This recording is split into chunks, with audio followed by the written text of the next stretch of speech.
we could have passed this history on.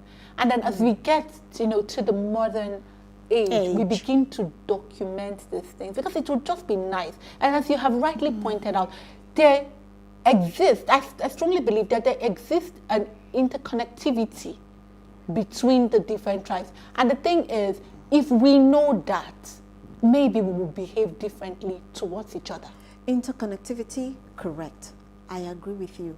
But today, because of the values we have, based on the fact that history has been distorted, the values we have is based on who has the most money, who has the most to give, who is able to show that they have actually arrived. Let me use Nigeria term. So such values, no historian wants to sit down and start documenting anything. Even if you have people that want to document events, basically, without distorting them, everybody wants money. They want to be paid. They want a situation whereby they won't go hungry in the cause of standing for the truth. Are you trying to say, like in this Nigeria, they're not true people that would do things for history itself? Like we don't have collectors, we don't have historians.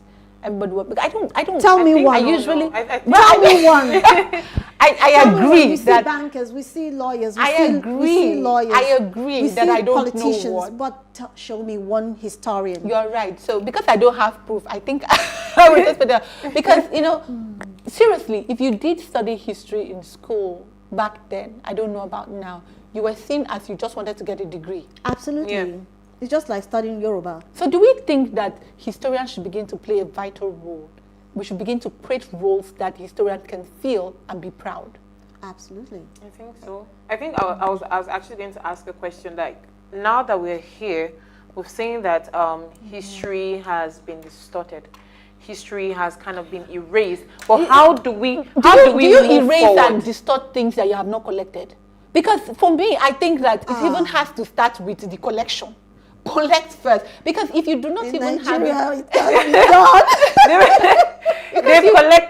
they've collected. What they've collected is not what what they've collected is not because the there should full be story. there should be but an something official was story. collected still. Okay, you're talking about You're talking about the recent one, right? You're talking about the recent one, but I'm saying everything that happened in the past. Like, I would expect really that if we were to document the events of our military leadership, okay, and the military government and the administrators, that there should be a very thick book that would tell us about each of them, their families, how they overthrew. So you would see things like, Buhari,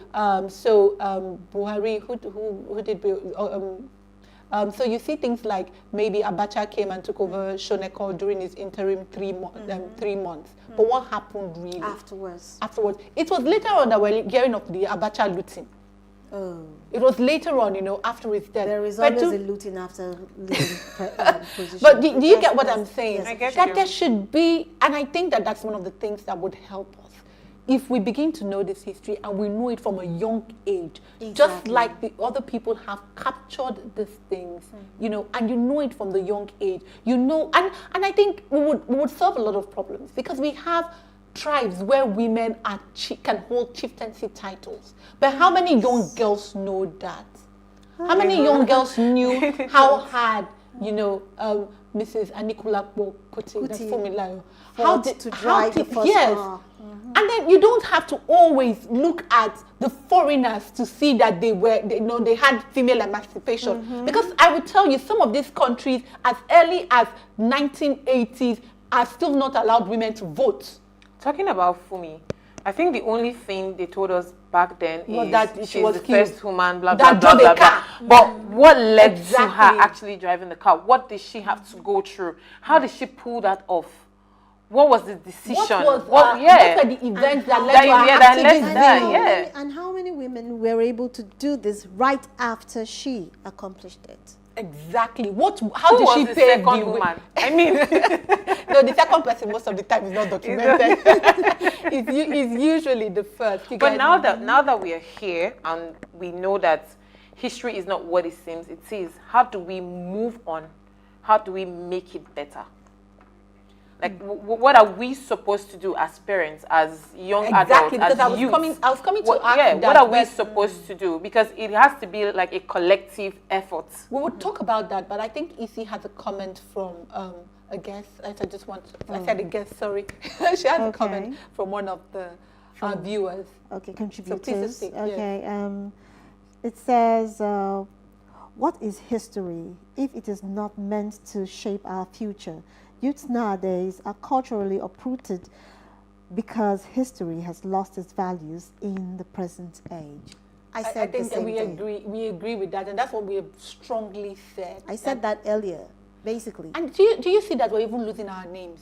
Everybody wants a fancy name. No, for those, that's what for those that really know how to pronounce their names. I think there was a story about an individual who she's a comedian. She lived in the UK, and I think her name was one jaw-breaking Igbo name like that. I can't remember. Uzo Daba or something. like yes, that. that's her yes. name. I And think she was when she in, was yeah, she's talking, an and she actress. said that her mother Is it Yvonne? told her. No, not Yvonne Oji. Her mother now she told was, her to. she was in Black is the Orange is the New Black or Orange is We something have like less that. time. So she was told to actually call her name, and the teacher now said, no, you have to break it down Yes. so that we'll be able to pronounce it. And so she shortened it. And she went back home and said, To no, her Uzo. name is going to be Uzo from now on. And the mother said, no. Can they call, do you have a Greek girl in your class or a Greek person from Greece? Yes, she said yes. Do you have somebody from Czechoslovakia? She said yes. So if they can pronounce that name, they They can can pronounce pronounce it. your name. So Please, the moment you let's put just this- quickly take another comment. Okay, so I have two from comments. Jen. Yes, please, The please, first please. one is Nigerian mentality is what MI called crowd mentality. People tend to use others to validate their thoughts, which is true. Today's generation owes it to the next to start documenting using all the technologies and Available to exposures them. we have. What you're doing on your show is an example. Now, the second comment is it will surprise you to know that some of our historical materials written by our people are in Western countries' libraries. They value documentation. That's why they keep these things.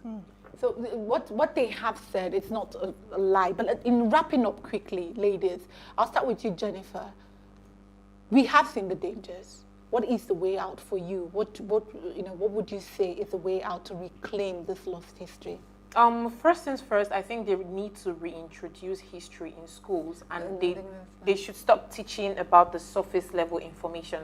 Stop giving the young children basic information. You need to go in depth and let them know what has happened in the past and what they need to know, and that's in the school. But then when you get back home, parents need to also educate their children. You need to give them everything that you know. Thank If it means that you need to take them back to their village to talk to their grandparents, do that. Thank you. If you quick, She's 30 practically seconds. said it all. Family education plays a huge role, but let's also have a central point where we have everything about history documented, and that would make it easier for us as a people to know our roots. Nigeria is rich in its culture, and for me, I would say that, we should start collecting. So yes, maybe we haven't collected the places that are dilapidated, the museums, for example. We should fund them. We should let our people know who they are, where they're from, and what they are capable of. So I think it's time to start either collecting back our history from abroad or rewriting our history and recording, new historic events. Now, Ways was bettered from the need to inform, inspire, influence lives towards action. And this year, we started our CSR focus on curbing unemployment in Nigeria. If you're a company, please partner with us by allocating internship slots. And if you're a job seeker, keep watching Ways and follow us on all our social media handles. This will be an all year round engagement. So tell a friend to keep their eyes on Ways. Now, in case you missed today's quote, here it is again. History is our guide, and without the knowledge of history, we are lost. That was said by Louis Farrakhan.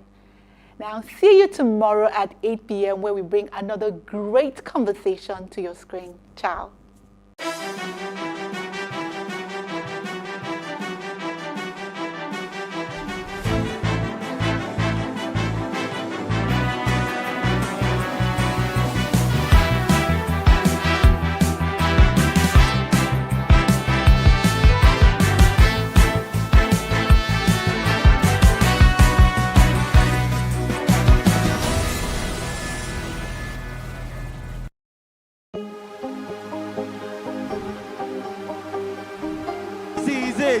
for upcoming artists to blow in Nigeria.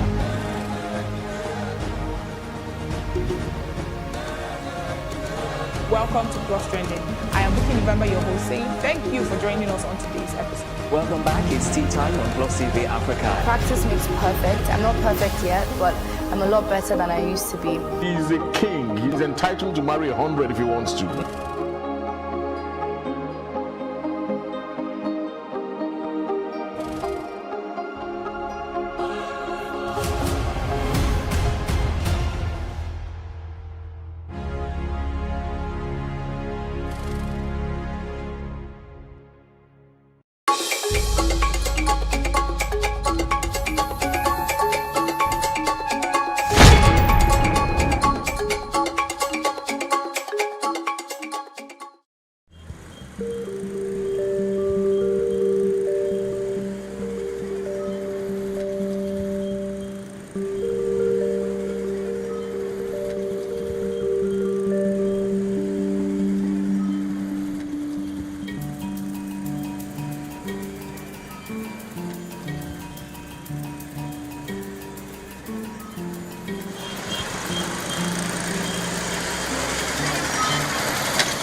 Sites like these have become commonplace around Lagos, Nigeria's commercial hub. Street beggars looking pitiful, others stretching their hands, calling for alms or scuttling for limited meals or gifts handed them by gracious passers-by. However, Lagos does not seem alone in this. Ibadan, an ancient city in Oyo, southwest Nigeria, isn't left out. The pace-setter state also has a teeming number of beggars, many of them immigrants from Niger and Chad. Halima is a 37-year-old mother of this kid. Daily, she heads for the streets to make a living off street begging. Some people they give me 10 and some people they give me 20 now, 15 now. So the bar is for Yoruba where they sell rice. She tells us that her street begging business pays off a lot in Nigeria. Nigeria good. Nigeria they give us food, they give us clothes, they give us everything. Nigeria is fine, nothing unique. Nigeria is good. I don't stay in Nigeria 3 years. Now back to Lagos at Jagunle precisely. A suburb dominated by low-income earning Nigerians is where we find Fatima, a 15-year-old who migrated from Bauchi and was introduced to a life of street begging by her auntie. My mommy don't have money. The money where she don't have, where she give us to eat. She don't have money for put us for school. Why she come dey begging? She is not alone. Her 54-year-old mom had also taken to street begging for survival. She recounts how tales of green pastures had made her migrate from her home state of Bauchi. She tells us her experience. Da yara bakwai kuma ba ni da kuɗi shine masababin na taho Lagos. Har ne wannan shekaru ina nan Lagos. Well, for this mother and daughter, an intervention made all the difference. Ba ni da jari ne. Ba jari. Shine yasa nake yi kuma wannan oga shine yazo shi yace in daina yin bara in kama sana'a in bayar yara na biyu makaranta na bashi yara na wa'annan guda biyu makaranta. Currently, the begging system in Nigeria is structured, in a way that these beggars are most times being imported from the north, to beg, and there are those who they remit to. A 2013 survey posted by Science Direct indicated that the total population of beggars in Nigeria stood at 12.4 million persons as of 2013. The Northwest hosted 41.1%, the Northeast hosted 28.2%, the North Central hosted 12.9%, leaving Southern Nigeria, including the Southwest, the South-South, and the Southeast, with 17.8%. Today, Fatima is enrolled in a school, while her mum runs a petty trade. Shekara ta 25 a nan Lagos. Ina zanne wannan ya ce shi wannan oga ya ce bara ba kyau. Na ce bara ba kyau oga ya ce He na ce ni na barbara na kama sana'a. He ce ki ban yaranki makaranta. Shine yara na guda biyu na bashi makaranta suke zuwa makaranta. Yawwa. To kin ji mu garinmu muna Bauchi a ƙasar Bauchi muke kuma garinmu jama'are local. Jama'are local garinmu shekara ta 55. Yawwa. To yanzu dai muna nan muna maleji a nan. Kuma a cikin hakan nan ba mu samu jari ba jari. Ba mu da jari amma muna nan muna maleji. They are thankful, but together they feel that street begging is wrong. Make them find another work. That beg is no good. Well, unfortunately, their gospel doesn't seem popular for these crop of beggars found on the other end of Lagos Island, Ajah precisely. For these ones, life seems to be about waking up each morning, hoping to get alms from sympathetic passers-by. A ba mu moni mu tafi arewa. Gwamnati ta ce za ta iya mana, kuma gwamnati ba ta iya mana ba. Mun zo muna fama ga wahala, ga rana, ga yunwa ta ishi. A cikin yaran mun da babanmu ya yi fani ne babba. Duk wanda suke bayana duk ƙanana ne ba su san komai ba. No, I know the bed. I know go bed. I know go bed. I will give my daddy. May put me for school. Jigawa, wahala ce ta kawo mu, mijina ne ya mutu. Mijina ne ya mutu.